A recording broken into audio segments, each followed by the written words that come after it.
there is a village in Greenland where the nearest neighbor is 800 kilometers away. No road leads here, and no road ever will. For 9 months a year, the ocean itself freezes shut around it. Around 350 people live inside that silence. They walk to school past patrols armed against polar bears. And for weeks each summer, the sun never sets on them at all. So we have to ask an obvious question.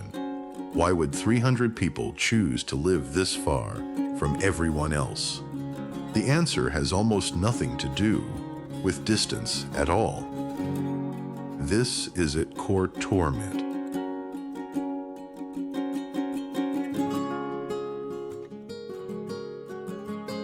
On a map, this village looks like a single dot on an empty coastline. Icebergs the size of buildings drift past it in near total silence. The nearest airstrip sits 40 kilometers away, reachable only by helicopter or boat. A supply ship comes only twice a year. If the ice allows it, between those visits, nothing arrives that was not already here. News from the outside world once traveled by radio, when it traveled at all. Even government officials posted here plan their travel around the ice. Not a calendar. There is no highway sign anywhere pointing toward this place. Fog and storm can seal the coastline for days without warning. And somewhere inside all that isolation, a single window still glows every night. This village sits at the mouth of the largest fjord system on Earth. Jagged peaks rise straight out of water thick with drifting ice. On clear nights, green light ripples silently across the entire sky. Every house here is painted a color loud enough to see through a blizzard. Seals rest on drifting ice within sight of the village itself. Musk oxen wander the tundra just beyond the last house. Fresh paw prints in the snow are simply part of the daily view. Even at noon in winter, the sun barely lifts above the horizon. The fjord itself makes sounds most people have never heard, cracking and groaning underfoot.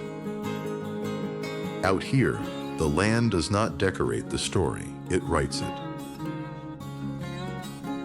This village was founded less than 100 years ago by 80 families. They traveled here by ship from a settlement far to the south. Today, the population still sits under 400 people. The nearest national park around them is the largest protected wilderness on the planet. Sea ice locks the coast for roughly 9 months out of every year. Bear encounters near the village have climbed sharply over the past decade. Most homes here still have no running water at all. The entire village is served by a single small shop. The nearest other town sits over 800 kilometers away by sea. For most of history, that distance was measured in weeks, not hours. Reaching this village today usually starts with a flight to a gravel airstrip. From there, travelers switch to something smaller, built for weather like this. A helicopter carries the final leg, skimming low over the frozen fjord. In deep winter, some make that same trip by snowmobile instead. In summer, small expedition ships pick a careful path through drifting ice. Icebergs the size of houses drift past close enough to photograph. Every pilot here checks the weather obsessively because it changes without mercy. Passengers arrive wrapped in more clothing than most people own. A single storm can cancel the only flight for days. And then, without warning, bright rooftops appear through the fog below. The first person most visitors meet is often carrying a rifle, not a smile. Out here, a rifle by the door is simply common sense. not hostility. Children chase each other down streets with no traffic to watch for. Sled dogs, chained outside nearly every home, watch strangers pass with calm interest. Someone will usually offer something hot before asking where you came from. Hunting and fishing gear dries outside almost every front door. The language spoken here sounds nothing like Danish or English. A satellite dish sits bolted to a house painted brighter than the snow around it. The wind here has clearly shaped more than just the landscape. And still, the welcome offered feels entirely unhurried, despite everything around it. This village is not sealed off by fences, but by an ocean that freezes solid. Storms can roll in fast enough to trap a boat mid-crossing. Fog erases the mountains and the sea alike within minutes. Icebergs shift constantly, closing routes that were open the day before. Even trained pilots sometimes wait days for a single safe window. Locals read the ice the way sailors elsewhere read the tide. Supply flights get grounded here more often than almost anywhere else in the country. Visitors have been known to wait a full week for the weather to break. And past that invisible wall of ice and weather, daily life simply continues. Sometimes the sky allows just enough light through to remind everyone it could. Mornings here often begin in total darkness, even well past sunrise elsewhere. Before children leave for school, a parent checks the street outside first. A patrol officer walks the village edge, watching for tracks in fresh snow. The sled dogs are often the first warning system the village has. Inside, a kettle boils on a small stove that heats the whole house. Children bundle into coats thick enough to survive a blizzard on the walk. An adult often checks a rifle before stepping outside. Out of pure habit, a pale sun eventually rises just enough to soften the darkness. Smoke curls from every chimney into air cold enough to see. And slowly, without much noise, the whole village wakes up together. Almost everything eaten here still comes from the ice and the sea around it. Seals remain one of the most important sources of food and fuel. Fishermen pull halibut from waters cold enough to numb bare hands in minutes. Narwhals surface in open leads of water during certain seasons. Musk oxen are tracked across open tundra using skills passed down for generations. Meat is cut and shared outdoors, even in freezing temperatures. The one small shop offers what the last supply ship managed to bring. Notcher itself works as the only freezer most families need. Even the sled dogs eat what the hunt provides, not store-bought food. A returning hunter is treated less like a shopper and more like a provider. The food here tastes like almost nowhere else on the planet. Fish is dried on outdoor racks, preserved by nothing but cold wind. Whale skin, rich in nutrients, is still considered a genuine delicacy here. Meals are shared in small kitchens crowded with warmth and conversation. Coffee, brought in by ship, is treated as a small luxury. Canned and dried goods fill gaps between the twice-yearly supply runs. Wild berries, picked during the brief summer, are treasured all winter long. Bread is baked at home, since delivery trucks simply do not exist here. Children snack on dried meat the way others might eat crackers. And every meal here carries the quiet weight of how hard it was to gather. Work in this village is shaped entirely by ice, weather, and daylight. A hunting officer spends mornings patrolling instead of commuting to an office. A handful of teachers keep the village's only school running year-round. The shop owner restocks shelves only when the ship finally arrives. Carpenters repair houses using materials that arrived on that same rare ship. A growing number of residents now guide the small number of visitors who arrive. A healthcare worker manages what limited medical care the village can offer.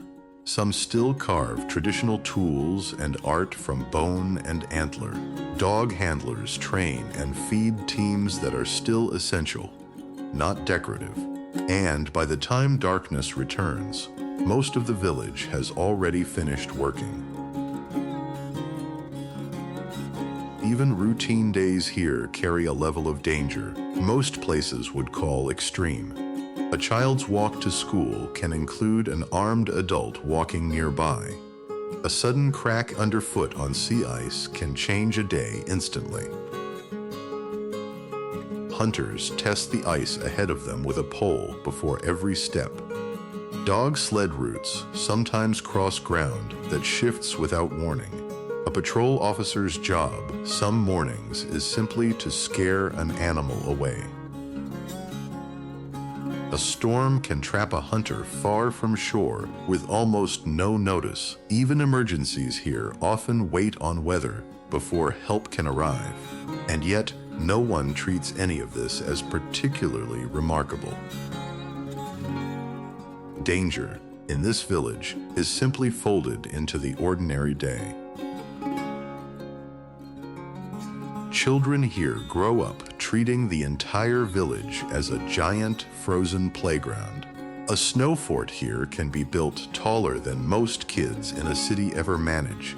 Sled dog puppies are often a child's first real responsibility. Playing near the shoreline comes with rules every child learns early. By a young age, most children already help carry wood or water. Snowball fights here happen under skies that barely brighten in winter. Watching an adult clean a seal is simply part of growing up here. Grandmothers still teach children to sew clothing from animal skins. Groups of children walk to school together through the winter darkness. And inside a small, warm classroom, that same child dreams about a much larger world. This village's only school sits at one of the most remote addresses in the country. New teachers often arrive the same way supplies do, by small plane and helicopter. Winter classes are held under artificial light for most of the school day. Textbooks and school supplies arrive only when the supply ship does. Alongside regular lessons, some students still learn traditional hunting and survival skills. Teachers occasionally connect with mainland colleagues through a slow internet link. Recess here happens against a backdrop of icebergs instead of a playground fence. Ittoqqortoormiit walk children to school through conditions few outsiders would attempt. A map on the classroom wall shows an island most students have barely left. And every student here carries some version of a dream that starts far from home. There will never be a road into this village, so infrastructure had to think differently. Fuel is stockpiled in large tanks to last through the entire frozen season. A small generator system powers homes across the entire settlement. A satellite link connects the village to the rest of the world when weather allows. Twice a year, an entire year's worth of heavy goods arrives at once. Unloading that ship becomes an all-hands effort for the whole community. Even basic plumbing has to be specially insulated against the permanently frozen ground. A few homes have added solar panels to use the near-constant summer sun. The village clinic runs on equipment that took years to properly install. And after 100 years, this tiny settlement still largely powers itself. It is strange to watch someone check a phone beside a dog sled team.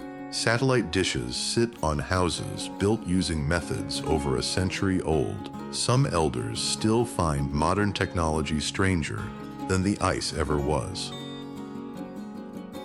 Teenagers film the same aurora their grandparents simply lived beneath. A slow internet connection now lets families video call relatives far away. A modern clinic building stands not far from where traditional remedies were once the only option. Solar panels sit half buried in snow for most of the year, waiting for summer. A traditional bone carving sits, almost oddly, beside a small television. Some families keep old photographs beside new ones, just to measure the change. And still, once the generators hum down for the night, the silence sounds exactly the same as always. In this village, weather does not ask permission before rearranging everyone's plans.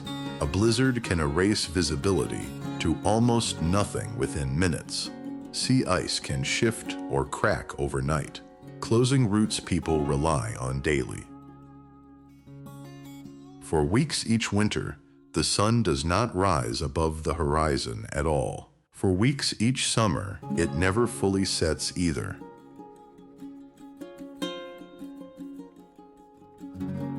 Flights and supply runs are canceled here more often than almost anywhere else.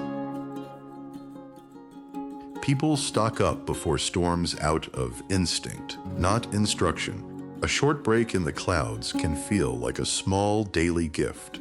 Wind here howls around houses built specifically to survive it. And when the storm finally passes, the village simply resumes without complaint. When the supply ship finally arrives, the entire village turns out to help.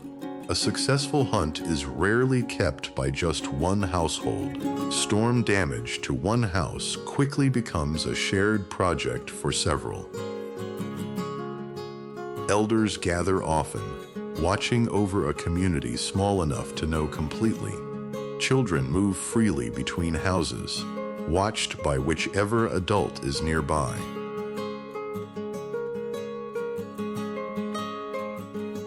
A big hunt is celebrated as something the whole village shares in. Bear patrols are organized in shifts, shared across willing households. Loss here is carried by the whole community, not just one family. Laughter carries easily between houses built close enough to hear it. In a place this remote, nobody really survives entirely alone. Ask someone here what makes this place special, and the view rarely comes up first. They talk about the 80 families who chose this coastline a century ago. Hunting skill here is still spoken about with genuine, quiet pride. Traditional carvings are treated less like souvenirs and more like heirlooms. A strong sled dog team earns real respect across the entire community.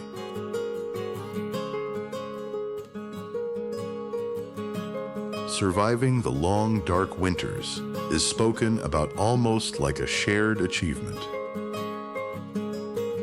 Self-sufficiency here is not a lifestyle trend. It is simply how they live. Old songs and drum rhythms are kept alive, mostly through memory. Younger residents are taught these traditions the same patient way their elders were. And every sunset over this fjord seems to remind them exactly why they stay. there is always someone here who simply never considered living anywhere else. A hunter here has worked this same coastline for most of his life. He remembers learning to drive a dog sled before he could read. Now he watches his grandchildren play on ice he has crossed 1,000 times. He still checks his gear with the same care his father once taught him.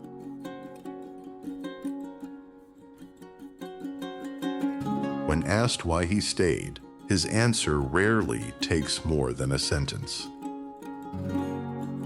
This ice, he says, has never once asked him to become someone else.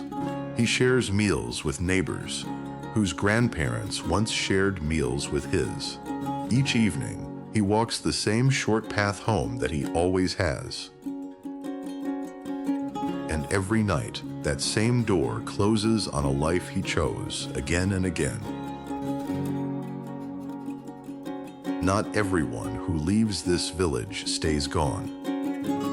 One young woman spent years studying and working in Denmark. She had opportunities most people from her village never get to see. But every call home left her missing something the city could not replace. Eventually, she packed her things and returned to the fjord she grew up on.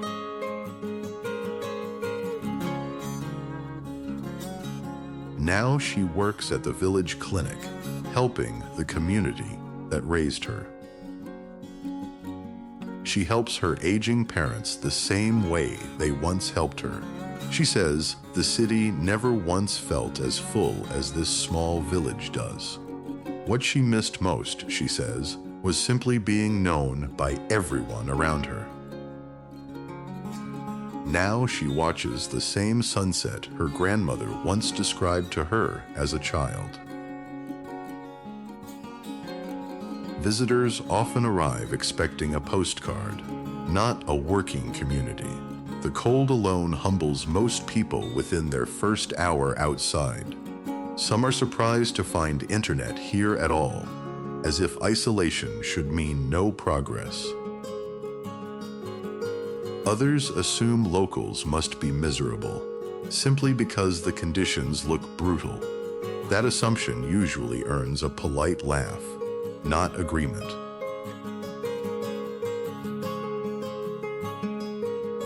Exhaustion tends to correct a lot of romantic ideas by the second day. Guides here often spend more time managing expectations than managing the itinerary. Most visitors leave with a very different understanding than the one they arrived with. What looked like hardship from a distance often looks like home up close. And the ones who understand that tend to be the ones who come back. Money here moves quietly, mostly through what the land and sea provide. Traditional carvings are sold to the small number of visitors who make it here.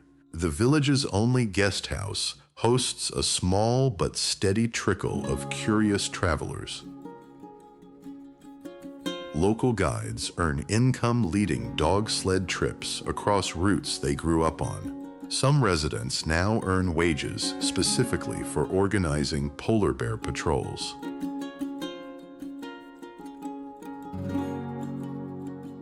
Fresh catch is sometimes sold or traded directly through the village's single shop. Handmade traditional items bring in extra income during the tourist season. A few younger residents have started selling photography of the region online. Passing expedition ships occasionally hire local guides for short excursions ashore. None of it is large, but together it keeps the small economy moving. Getting seriously sick or injured here has always carried real risk. Before proper equipment arrived, a bad injury could mean days of waiting. Some elders here can name someone lost simply because help arrived too late. Today, a small clinic handles what it can with limited but real resources. Basic medicine now arrives by plane instead of by dog sled.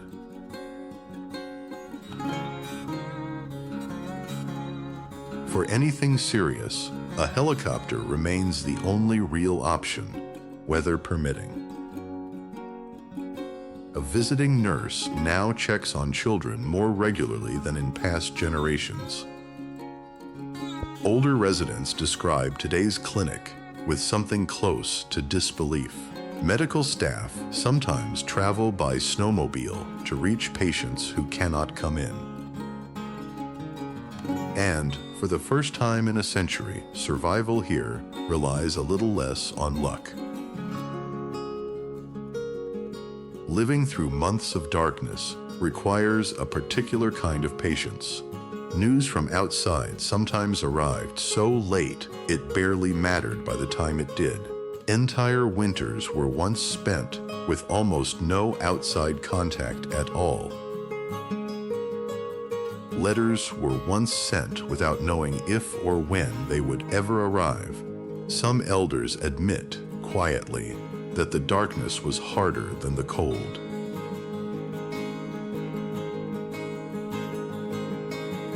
Daily routine became a kind of anchor against that isolation.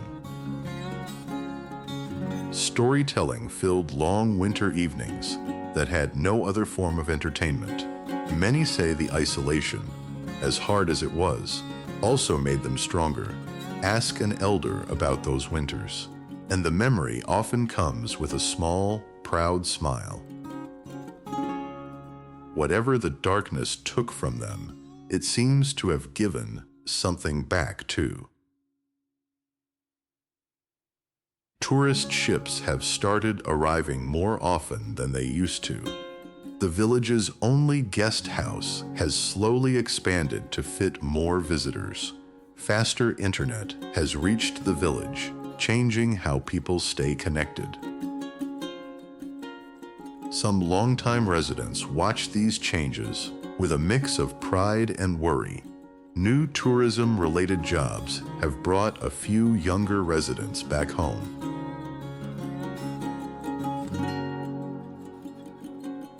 Elders compare old photographs to today's village, often in quiet disbelief.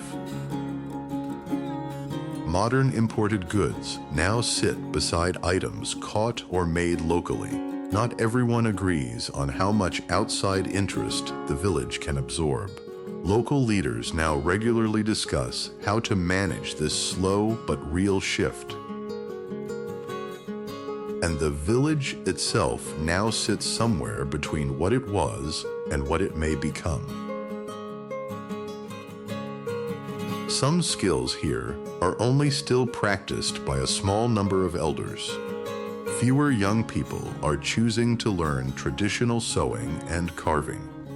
Snowmobiles have quietly replaced dog sleds for much of the practical work. Traditional songs, once common, are now mostly remembered rather than performed. An elder teaching traditional skills sometimes teaches to a very small group.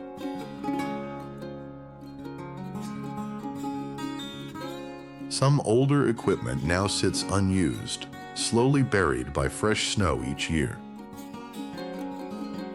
A few younger residents have started recording elders before those stories are lost. A small local collection has begun preserving tools once used every single day. Some elders hold quiet hope that interest will return as things settle. For now, the old ways survive mostly in memory and in whoever still chooses to listen. For young people here, leaving has never been easier than it is today. Many travel south for schooling that simply does not exist in the village. Some leave for good, drawn by opportunities the village cannot offer. Others find steady work in cities far from the ice they grew up on. Nearly all of them stay in touch through video calls that once seemed impossible.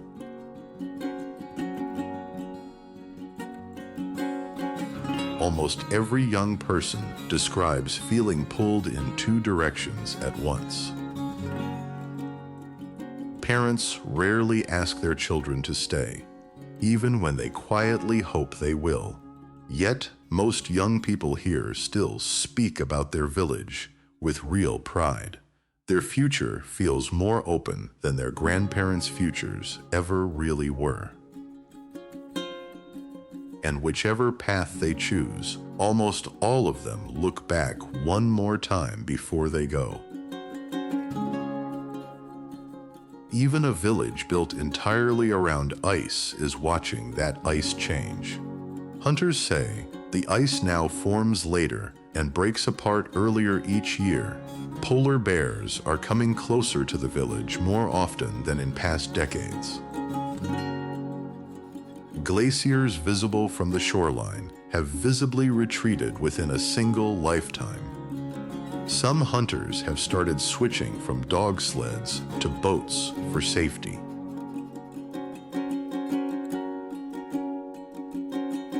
Routes once considered completely safe now carry real risk in certain seasons. Researchers have begun studying this coastline precisely because it is changing so fast. Warm spells that once felt rare now arrive with unsettling regularity. Elders describe an ice landscape that no longer quite matches their childhood memories. And in a place this dependent on frozen ground, that shift matters more than most places realize. The same isolation that defines this village has also made it strangely desirable. Visitors now come specifically to see a place this hard to reach. The guest house fills quickly during the brief window when weather cooperates. For some families, tourism has brought income the old economy never offered. For others, it has meant sharing quiet routines with strangers for the first time.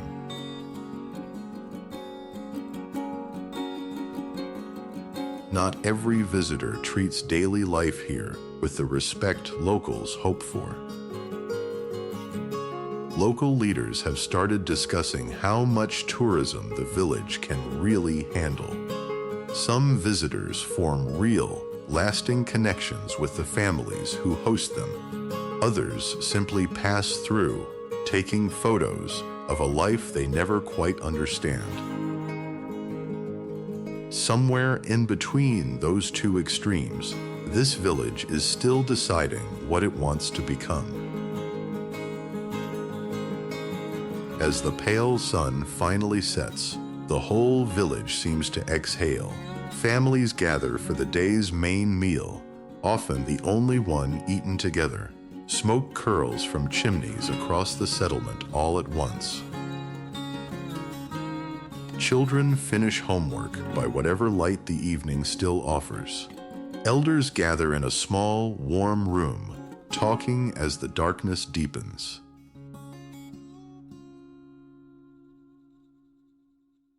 A hunter finally sits down, boots off after a full day on the ice. The sled dogs curl up outside, used to the deep cold by now. Stars appear here with a clarity most cities have completely forgotten. Scattered lights flicker across the settlement like a small, quiet constellation. And then, slowly, the whole village goes quiet against the outline of the mountains. A few times a year, this village comes alive in a completely different way. A traditional drum beats out rhythms that have echoed here for generations. Families pull out clothing saved specifically for these rare occasions. A shared feast stretches across a table set up just for the celebration. An elder usually leads the songs, following patterns passed down for generations.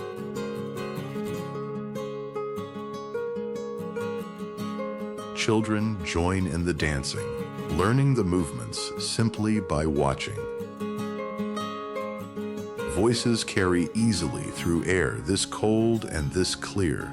As night deepens, warmth and light become the center of the whole gathering.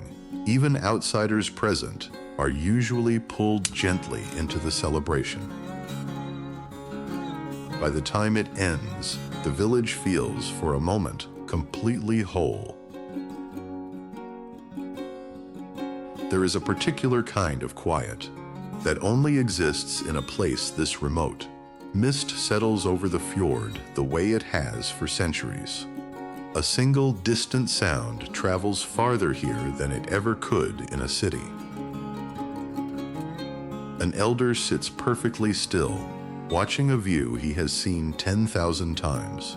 Ice creaks slowly somewhere out on the water, breaking a silence that feels sacred.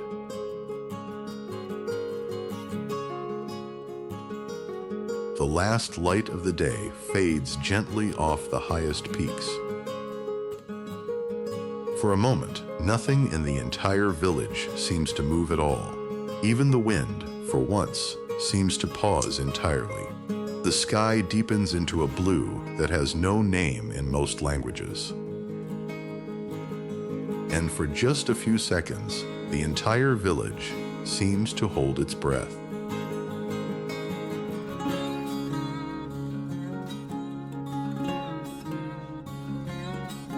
Nothing about life in this village has ever come easily. Every convenience taken for granted elsewhere was earned here through real hardship. Families have spent whole seasons separated by weather no one could control. Some have lost people simply because help could not reach them fast enough. The physical toll of a lifetime on the ice shows clearly on every hunter's hands.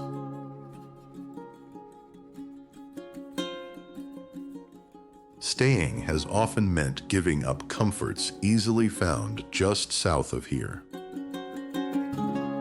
Ask if it was worth it, and most answers come without hesitation. The hardship, somehow, rarely seems to outweigh what staying has given them. What the ice demanded in effort, it repaid in closeness.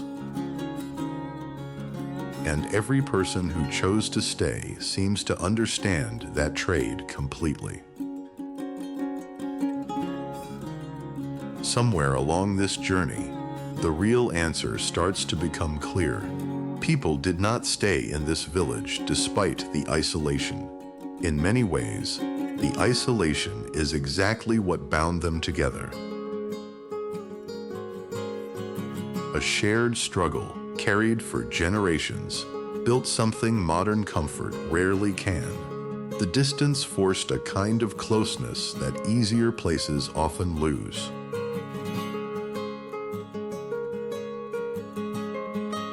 An elder here does not describe the hardship as suffering. He describes it as the thing that gave his life its shape. Every family here has a version of that same quiet understanding. The peace visible in this village was not given, it was earned. And that, more than any iceberg or aurora, is what visitors actually carry home. Most of us live somewhere close to the opposite of this village. Convenience surrounds us, yet loneliness often does too. We can live beside someone for years without ever really knowing them. Dinners are eaten apart in front of separate screens more often than together. Our isolation looks nothing like this village's, yet somehow it can feel just as heavy.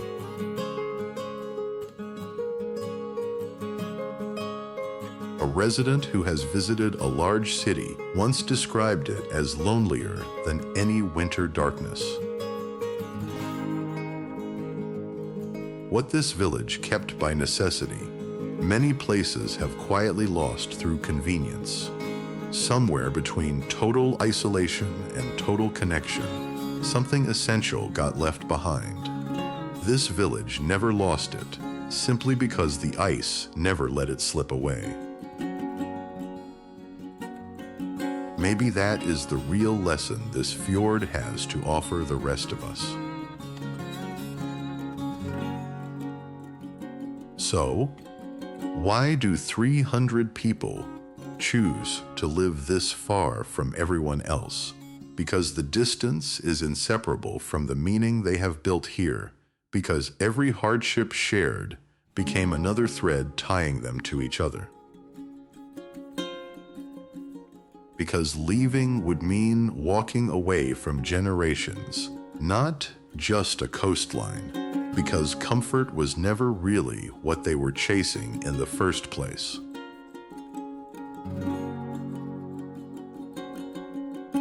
Because whatever they lacked in ease, they gained in belonging. Because some places simply feel like home in a way no other place ever could. Because the ice, in demanding so much, also gave their lives clear purpose. And because, in the end, that trade never felt like a sacrifice to them. It simply felt like their life, exactly as it was meant to be. The technology that finally reached this village did not erase what made it special. A new generation is now trying to hold onto tradition while embracing what comes next. Some families are actively working to pass old skills to children who might otherwise skip them. Local leaders are searching for ways to welcome visitors without losing themselves in the process. Hunters are adapting old methods to a changing climate without abandoning them completely.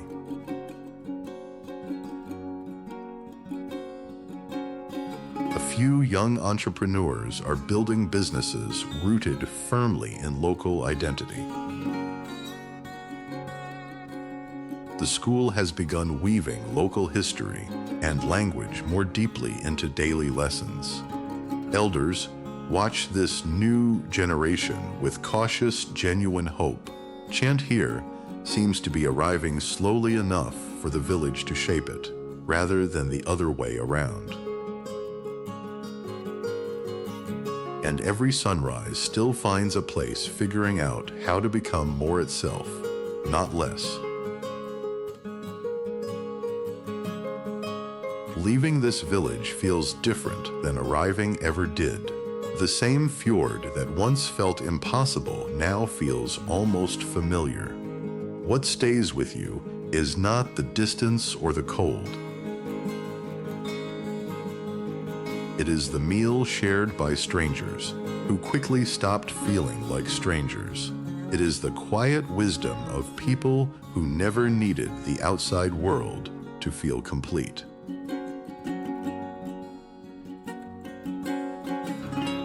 It is a beauty that took real effort to witness, which somehow made it matter more.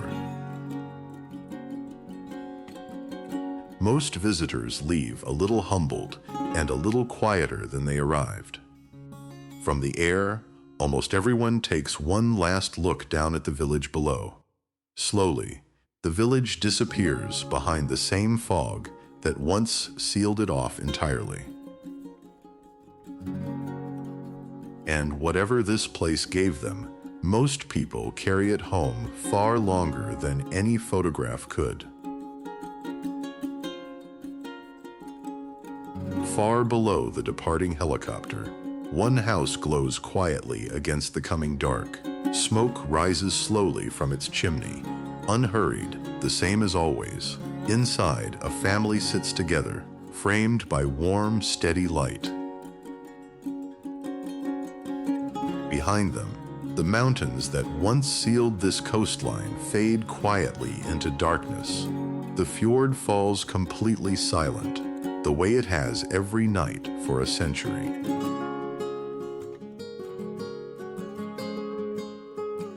One star appears above the ridgeline, followed slowly by many more.